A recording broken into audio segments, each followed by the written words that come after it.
Reforço Betel, a aprendizagem acontece com um olhar de amor. E Lojão Pessoa, mania de vender barato, oferecem Jornal Mundial. Boa noite. Boa noite. Na Turquia, milhares de pessoas protestam contra a prisão do principal rival do presidente Recep Tayyip. No Brasil, controladores de tráfego aéreo usam um site não autorizado para orientar pilotos em voos sem radares. Um relatório da ONU mostra que o número de pessoas obrigadas a fugir por desastres climáticos em 2024 bate um recorde.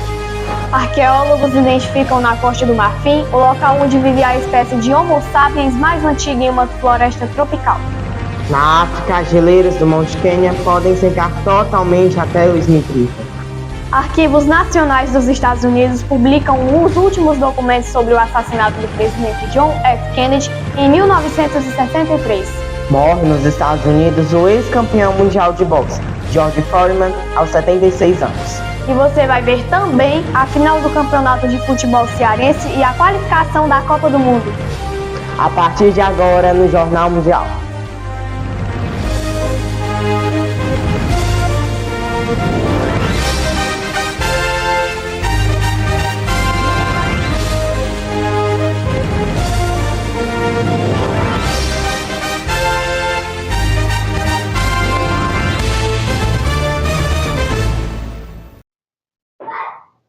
O Monte Quenya, a montanha mais alta da África e patrimônio mundial da Unesco, pode ser uma das primeiras montanhas totalmente desprovidas de gelo. Cientistas relatam que até 2030 o local pode secar totalmente e afetar ainda mais a fauna e a flora. No Monte Quenya já se tornou uma dificuldade encontrar geleiras. Da antiga massa de gelo, restam apenas 2 blocos, o maior deles com apenas algumas dezenas de metros de largura. De acordo com cientistas, o local pode se tornar até 2030 uma das primeiras montanhas totalmente desprovidas de gelo nos tempos modernos. Charles Kibaki Mushiri, um guia de 50 anos, leva excursionistas aos picos, a quase 5.000 metros de altitude, onde observa a transformação da neve em rocha áspera.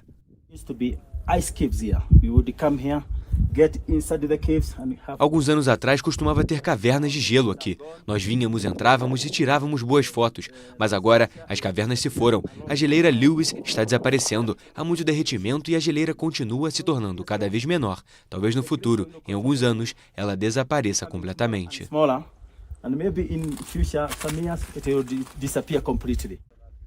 O Monte Quenya, a segunda montanha mais alta da África e patrimônio mundial da Unesco, atrai milhares de visitantes todos os anos.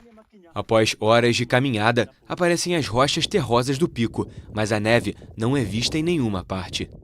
Os rios também secam, com consequências para a fauna, a flora e os habitantes da região. Entre esses penhascos, através daquele pedaço de névoa do vale, aqui embaixo, geralmente temos alguma geleira, mas agora ela se foi, mesmo que você possa ver, a rocha está um pouco esbranquiçada por causa da geleira que estava lá. De acordo com um estudo com base em imagens de satélites publicado em 2024, o Monte Quenya conserva somente 4% da superfície das geleiras. A segunda maior montanha africana perdeu mais da metade de suas geleiras entre 2016 e 2022. Os arquivos nacionais dos Estados Unidos publicaram na terça-feira, por ordem do presidente Donald Trump, o último lote de documentos classificados sobre o assassinato do presidente John F. Kennedy em 1963, um caso que ainda alimenta teorias conspiratórias mais de 60 anos depois. Os arquivos nacionais dos Estados Unidos publicaram o último lote de documentos classificados sobre o assassinato do presidente John F. Kennedy em 1963. O caso, que ainda alimenta teorias conspiratórias mais de 60 anos depois, foi trazido novamente à tona por ordem do presidente Donald Trump, que poucos dias após retornar à Casa Branca, emitiu uma ordem executiva que dispõe a publicação sem censura dos arquivos relacionados com os assassinatos de Kennedy, seu irmão Robert F. Kennedy e do líder de direitos civis Martin Luther King Jr. A agência publicou nas últimas décadas milhões de páginas de registros sobre o homicídio do então presidente Kennedy em novembro de 1963, mas milhares de documentos permaneciam sob sigilo a pedido da Agência Central de Inteligência e do FBI, por razões de segurança nacional. A Comissão Warren, que investigou o assassinato do carismático presidente de 46 anos em Dallas, Texas, determinou que o crime foi cometido por um ex-franco-atirador dos fuzileiros navais, Lee Harvey Oswald, que agiu sozinho. Mas não conseguiu eliminar as teorias da conspiração, que especulam com um complô. A lenta divulgação dos arquivos governamentais alimentou essas teorias, bem como livros e filmes que apontaram o dedo contra os rivais da Guerra Fria, União Soviética e Cuba, a máfia e até mesmo o vice-presidente Lyndon Johnson. Os especialistas em Kennedy estimam que os documentos restantes provavelmente não contêm revelações impactantes, nem vão colocar um ponto final nas teorias da conspiração sobre o assassinato do 35º presidente dos Estados Unidos. Oswald foi assassinado a tiros 2 dias depois de matar Kennedy pelo dono de um clube noturno, Jack Ruby, durante uma transferência de presos. Muitos dos registros que já foram publicados eram documentos de inteligência brutos, incluindo resultados de relatórios de agentes do FBI seguindo pistas improdutivas. A maior parte do conteúdo desses documentos já era conhecido, como por exemplo que a CIA, obcecada pelo comunismo, elaborou vários planos para assassinar o líder cubano Fidel Castro. A publicação desses documentos também cumpre com uma lei do Congresso de 1992, segundo a qual os registros de assassinatos que se encontram nos arquivos nacionais sejam publicados em sua totalidade 25 anos depois. Centenas de milhares de pessoas foram forçadas a fugir no ano passado devido a desastres relacionados ao clima. A ONU afirmou nesta quarta-feira que esses números destacam a necessidade de urgência de um sistema global de alerta precoce. Desastres climáticos forçaram centenas de milhares de pessoas a deixar suas casas no ano passado. O relatório sobre o estado do clima, divulgado nesta quarta-feira pela Organização Meteorológica Mundial da ONU, observou que esses números recordes destacam a necessidade urgente de um sistema global de alerta precoce. Os países mais pobres são severamente afetados por ciclones, secas, incêndios florestais e outros desastres. Como exemplo, a organização cita o caso de Moçambique, onde cerca de 100 mil pessoas foram deslocadas pelo ciclone Chido. Mas países ricos também foram afetados, de acordo com a organização, que citou inundações em Valência, na Espanha, onde 224 pessoas morreram, e incêndios florestais devastadores no Canadá e nos Estados Unidos, que forçaram mais de 300 mil pessoas a abandonar suas casas. A Organização Meteorológica Mundial alerta que apenas metade dos países possui sistemas adequados de alerta precoce. A organização pretende ter todo o planeta coberto por esses sistemas até o final de 2027. A secretária-geral da OMM, Celeste Saulo, da Argentina, enfatizou que o investimento em meteorologia, água e serviços climáticos é mais importante do que nunca para construir comunidades mais seguras e resilientes. Milhares de pessoas na Turquia protestaram contra a prisão do principal rival do presidente Recep Tayyip.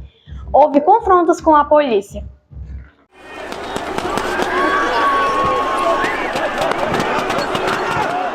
Centenas de milhares de pessoas foram às ruas de Istambul nesta sexta-feira para denunciar a detenção do prefeito da cidade, o opositor Ekrem İmamoğlu, que desencadeou a maior mobilização na Turquia em mais de uma década. A multidão foi às ruas pelo terceiro dia consecutivo, apesar de o presidente Recep Erdogan ter advertido que a Turquia não iria tolerar o que considerou terrorismo de rua. Confrontos eclodiram às margens do protesto. As forças de choque lançaram gás lacrimogênio e balas de borracha. Também houve confrontos na capital Ankara e na cidade costeira de Esmirna. O ministro do Interior, Ali Yerlikaya, indicou na rede social X que 97 pessoas foram detidas durante as manifestações desta sexta. O popular e carismático prefeito de Istambul foi detido na última quarta-feira como parte de uma operação, na qual também foram presos uma centena de seus colaboradores, deputados e membros do partido. İmamoğlu é acusado de corrupção e de apoio a uma organização terrorista, por supostos vínculos com o Partido dos Trabalhadores do Kurdistão.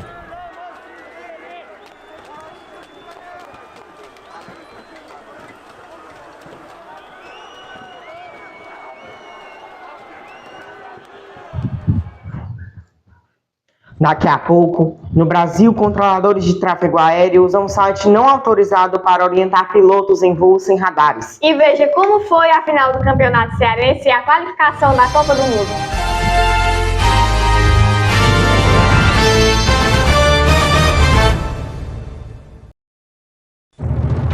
Jornal Mundial é patrocinado por Prefeita Betinha Magalhães, Deputado Estadual Sérgio Aguiar, Mais Ceará, Mais Desenvolvimento, Vereador Dinho do Frango, para fazer a diferença. Reforço Betel, a aprendizagem acontece com um olhar de amor. E Lojão Pessoa, mania de vender barato.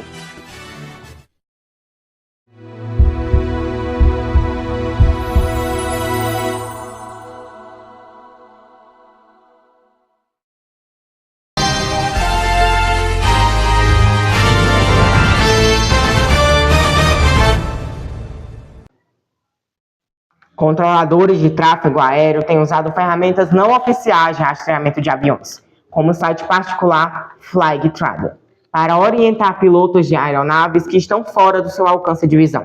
João Pedro Coutinho conta na reportagem. Controladores de tráfego aéreo espalhados pelo país usam ferramentas não oficiais de rastreamento de aviões, como o site Flightradar, para orientar pilotos em voos que estão fora de seu alcance. O motivo é que, nesses terminais de controle, não há radares instalados. Controladores ouvidos pelo JM dizem que o Flightradar é uma alternativa e que seria mais seguro e menos estressante trabalhar com radares. O JM obteve uma foto que mostra o site aberto em 2 computadores e um documento oficial que proíbe o uso desse tipo de sistema.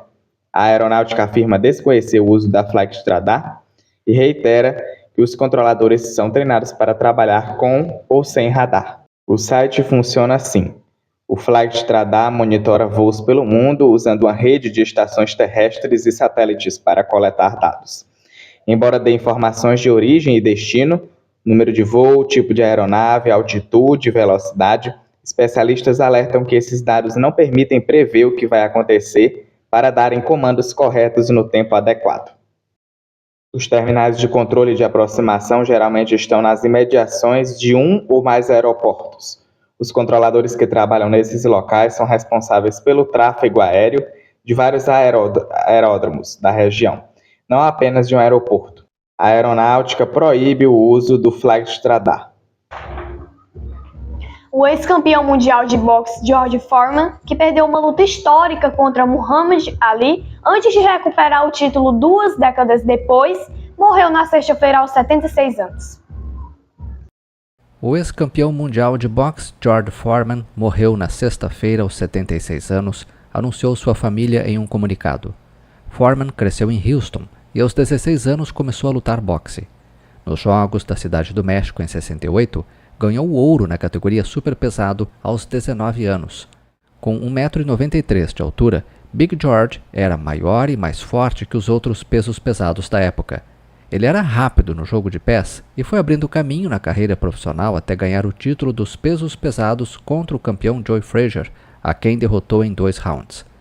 Em 74, invicto em 40 lutas como profissional, defendeu seu título pela 3ª vez contra Muhammad Ali e perdeu. Foreman lutou 81 vezes como profissional, vencendo 76 combates, 68 deles por nocaute. Se aposentou aos 28 anos e virou pastor. 10 anos depois anunciou seu retorno, já sem o mesmo vigor de antes. Aos 45 anos se tornou o mais velho campeão mundial dos pesos pesados. Em 94, ele deu nome a George Foreman Lean Mean Fat Reducing Grilling Machine, aparecendo sorridente e amigável em comerciais de televisão, se tornando uma celebridade fora do boxe. Homo sapiens é um nome científico do ser humano moderno, que significa homem sábio. Na Costa do Marfim, arqueólogos identificaram recentemente em um bairro de Abidjan o local da presença da espécie mais antiga em uma floresta tropical. O bairro de Aniama é um lugar comum de Abidjan, cheio de lojas, crianças brincando e churrascos queimando nas esquinas. O que poucos têm noção é que a área foi habitada pelo Homo sapiens há 150 mil anos, quando a capital econômica da Costa do Marfim era uma densa mata. Arqueólogos e antropólogos de várias nacionalidades acabam de identificar este distrito como o local da presença humana mais antigo em uma floresta tropical.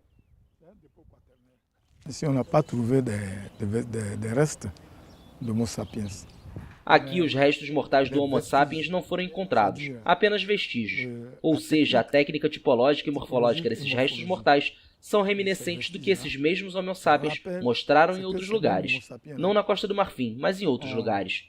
Então uma correlação foi feita. Eles são caçadores, são coletores, mas não ficam em um só lugar. E é por isso que tomaram conta de todo o território da Costa do Marfim.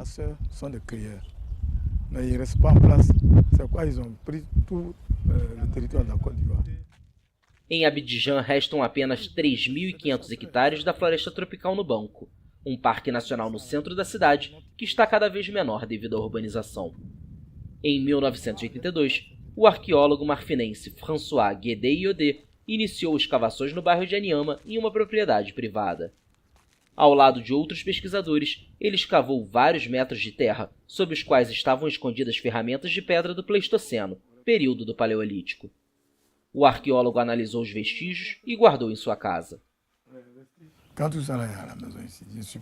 Quando tudo isso está em casa, não me sinto confortável. Por que não me sinto confortável? Vivo em um mundo que não parece ser um mundo dos vivos, um mundo consciente. O Ministério da Pesquisa Científica tem uma série de meios para divulgar tudo o que temos, mas eles ignoram as descobertas, às vezes até zombam. Bem, você queria desenterrar pedras, agora você as tem, faça o que quiser com elas. Apesar da indiferença de muitos setores, e inclusive da população, as descobertas sobre as origens do ser humano são cruciais para traçar a história da evolução social. Não se pode viver sem conhecer sua história. Cada pessoa tem uma história. Você deve saber de onde veio e o que seus ancestrais costumavam fazer. O que eles comiam. É realmente bom saber. De acordo com o material publicado na revista Nature no final de fevereiro, antes da descoberta, os vestígios do Homo sapiens aceitos pela ciência em ambiente florestal eram bem mais recentes, de não mais de 70 mil anos na Ásia e na Oceania. Os pesquisadores destacam no texto que nossa espécie surgiu há 300 mil anos na África. Hora da gente falar de futebol. Juscelino Gonçalves traz as informações de como foi a final do Campeonato Cearense e a qualificação da Copa do Mundo. Seja bem-vindo ao JM nessa sua estreia, Juscelino, onde você traz as informações do esporte. Olá, boa noite para você, Vitória, muito obrigado. Boa noite para você também, João Pedro, para você que nos acompanha no Jornal Mundial. É a primeira vez que eu apareço no Jornal Mundial para trazer as principais atualizações do esporte, do futebol nacional e do futebol internacional. Começando pelo ganhador do Campeonato Cearense, foi o Ceará Esporte Clube, após o empate. No agregado foi 2-1 no placar, acabou favorecendo o time do Ceará Esporte Clube. Um jogo muito pegado no primeiro tempo, faltas cometidas, lances para revisão de VAR, cartões vermelhos anulados, mas acabou ficando com o Ceará Esporte Clube. As duas torcidas fizeram grandes festas no estádio, mas lamentamos também, horas antes do jogo, teve uma briga generalizada entre as duas torcidas do Ceará e do Fortaleza. Mas um jogo bonito, um jogo bem feito hoje na Arena Castelão. O campeão foi o Ceará Esporte Clube. E essa semana tem data FIFA, o primeiro confronto do Brasil em 2025 foi entre Brasil e Colômbia. Acabou 2-1 no placar. Acabou abrindo o placar foi o Rafinha de pênalti nos primeiros minutos de jogo. E o Luiz Dias empatou o jogo no finalzinho do primeiro tempo. Mas nos últimos segundos do segundo tempo, Vinícius Júnior, de fora da área, um chute desviado, acabou acertando a bochecha da área da rede do gol e acabou virando o jogo para subir na tabela da qualificação da Copa do Mundo de 2026. Um jogo importante, pontos importantes para o Brasil conquistado contra a Colômbia. Os próximos confrontos, próxima terça-feira, tem confronto de novo na qualificação da Copa do Mundo de 2026. É entre Bolívia e Uruguai, às 5 horas da tarde, lá em La Paz, na Bolívia. Às 9 horas tem Brasil e Argentina, o jogo mais esperado, mais aguardado pelos países do Brasil e da Argentina, às 9 horas da noite. Chile e Equador, às 9 da noite. Colômbia e Paraguai às 9 da noite. E Venezuela e Peru também às 9 da noite. Essas foram as atualizações, por enquanto, durante a data FIFA. Semana que vem começa o Campeonato Brasileiro, o campeonato mais importante do Brasil. Começa semana que vem, dia 29. Também tem decisão do Campeonato Paulista no dia 27, entre Palmeiras e Corinthians, na Neoquímica Arena. Você não pode perder esses grandes jogos. Eu me despeço por aqui. É um prazer participar aqui hoje do Jornal Mundial da edição de sábado. Me despeço aqui. Tchau, tchau, Vitória. Tchau, tchau, João Pedro. Fica com as notícias. Obrigado pelos seus detalhes. Um ótimo domingo para você.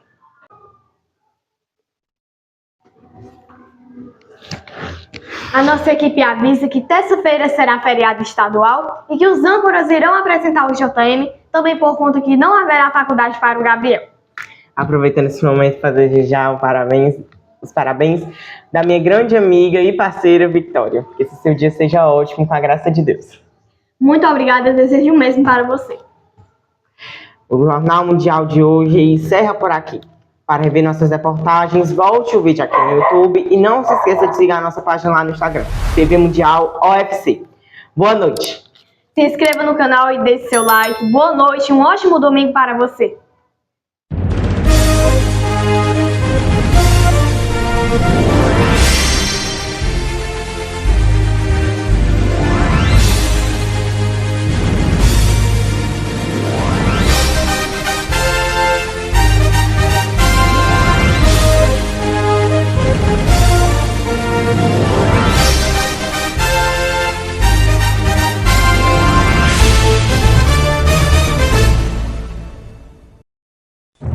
Jornal Mundial. Oferecimento: deputado estadual Sérgio Aguiar. Mais Ceará, mais desenvolvimento. Lojão Pessoa. Mania de vender barato. Reforço Betel. A aprendizagem acontece com o olhar de Ambu. Vereador Dinho do Frango. Para fazer a diferença. E prefeita Betinha Magalhães.